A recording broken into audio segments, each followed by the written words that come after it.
Kaibigan, pagod ka na ba? Pag-usapan nga natin yan, dito, sa Landas ng Pag-asa.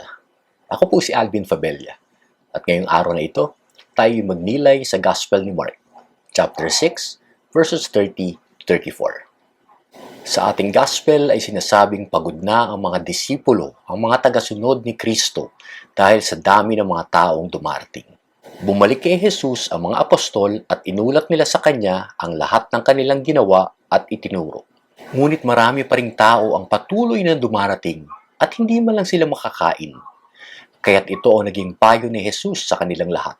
Magpunta tayo sa hindi mataong lugar upang makapagpahinga kayo ng kaunti.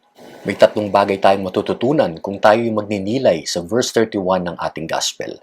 Ang una ay ito, magpunta tayo sa hindi mataong lugar upang makapagpahinga kayo ng kaunti. Sinabi ni Jesus na magpunta tayo.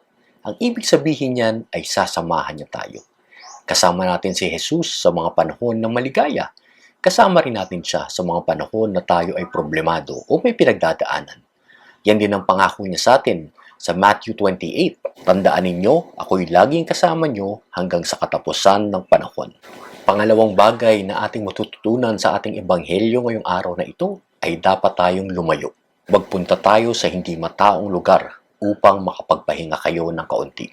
Saan daw tayo pupunta kasama si Jesus? Sa isang lugar na malayo, tahimik, at wala tayong madidinig na ingay na galing sa mundong ito. Pagkat ang ingay ng mundong ito ay nagdudulot ng maraming bagay para sa atin. Kasama sa mga ingay na yan ang takot, ang pride, ang pagiging mahina, ang hangad sa kapangyarihan, ang hangad sa kayamanan, at kung ano-ano pang bagay na tayo ay ililid lamang sa kasalanan. Kapag tayo ay lumayo sa isang tahimik na lugar kasama si Jesus, ay naaalala natin at nare-realize natin na tunay na hinahanap natin ay ang presensya ng Panginoon. Pangatlong bagay ay ito, magpunta tayo sa hindi mataong lugar upang makapagpahinga kayo ng kaunti. Dapat nating parating tandaan na mahalaga ang pagpapahinga. Kailangan ito ng ating katawan. Pero ang pinakamagandang pahinga ay ang pagpapahinga kasama ang Panginoon. Pagkat ang Panginoon ang kailangan nating lahat. Ang sabi nga ni St. Augustine, "You have made us for yourself, O Lord, and our heart is restless until it rests in you." Pagkatapos natin magpahinga, ay balik na tayo sa misyon. Sa misyon na pinapagawa sa atin ni Jesus. Tatlong bagay na dapat nating tandaan. Kasama mo si Jesus parati. Kailangan mo ng katahimikan sa ingay ng mundo.